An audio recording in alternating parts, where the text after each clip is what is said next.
Hello, I am Moodita, and welcome back to Satisfactory. Today, I want to show you the blueprint I used to split 1/5 off a belt. Let's jump straight into it. Here we are in the northern forest, and I'll go over why I picked this spot in a minute, but let's quickly go over. Here's a typical 5-way split that I like to use, and if you'd like a more detailed explanation of this, I'll have a link down in the description or pinned in the comments. So what if I want to just use one of these, or I want to split one off so I can use 4 of these grouped together for whatever reason? If I had 4 belts like this, I would need to group 2 of them up together, and then group up the other 2 together, and then group those 2 together, right? Well, that's a whole lot of work that we don't need to do. So let me show you how I do that in a much more compact way. Alright, so I'm going to use the same 5-way split that I am there. So this does have the limitation where because you're looping some of this back, this belt will need to be able to hold 120% of what the initial amount is. There is a way to get around that, but for this, we're going to assume that we haven't maxed out that initial belt. Alright, so we go merger, and then I'm going to need a splitter, and then I'm going to need one more splitter. And I'm also going to put a merger on top.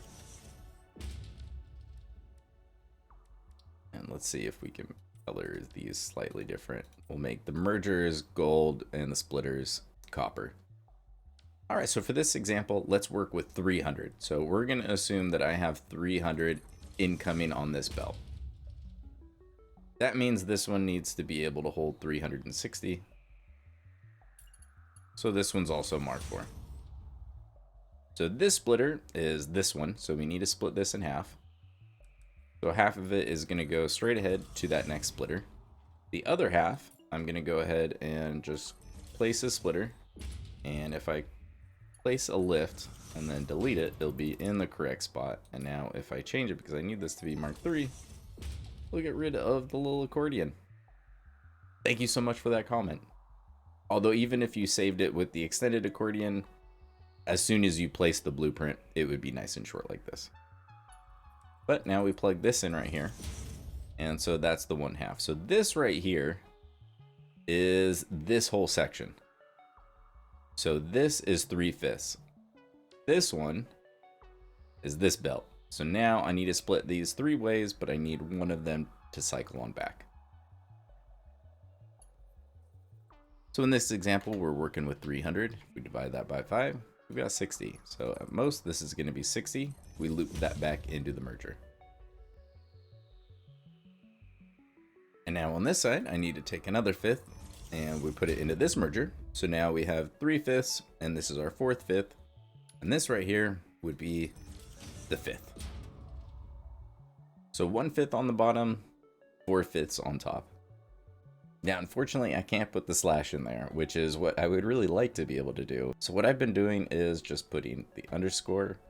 Definitely not the most ideal way to name these, in my opinion, and if you have a better naming convention, I am all ears, because I have quite a few of these. And thankfully, if you keep them all the same, they're easy to find, easy to search for.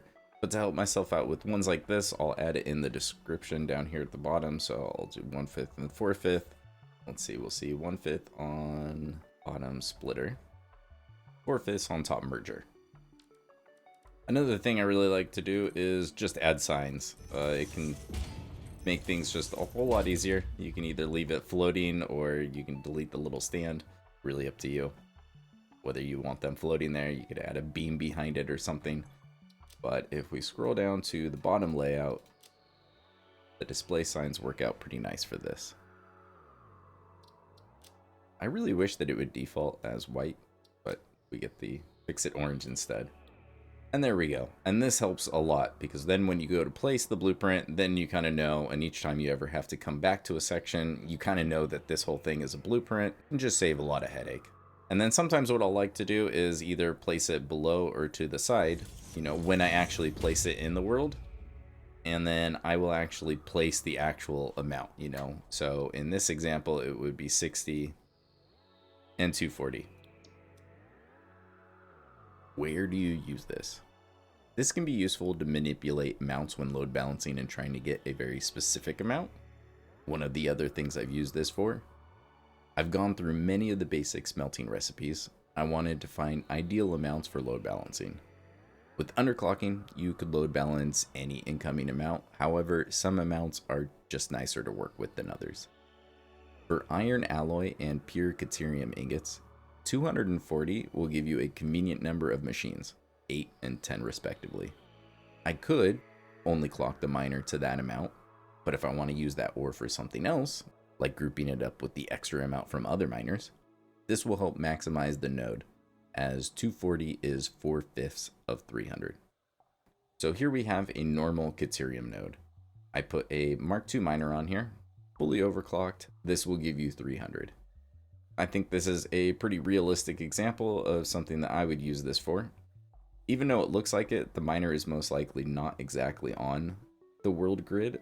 So what I like to do is, if you can, just make a 90-degree turn and you can kind of solve all of those issues. So if we put this on straight mode, that will be a nice 90-degree angle, and I don't have to worry about the fact that it's slightly off center. You can see it's slightly closer on this side than it is this side, so it's ever so slightly not in the middle of this foundation. So this gets around it. So now when I turn this miner on, it'll go through here, and then I forgot to save the signs, but thankfully I remember. And now this will balance it out to the 240. I can send that directly into the 10 refineries doing the pure Caterium ingot, and then I have 60 left over that I could group up with another one of these setups and not waste any of this ore, because something like Caterium is much more rare. If it's something like iron, I'd probably just underclock the miner, but there's plenty of places in the world where I'll have a certain amount on a belt, and it's just easier if I work with 1/5 or 4/5, and so I'll do this split first, and then do any of the load balancing from there. I hope you don't mind I didn't feel like setting up 10 refineries for the example. Instead, I'm just setting up 2 bins, but we'll see that nothing gets backed up or anything, just to give you a quick example of this in action.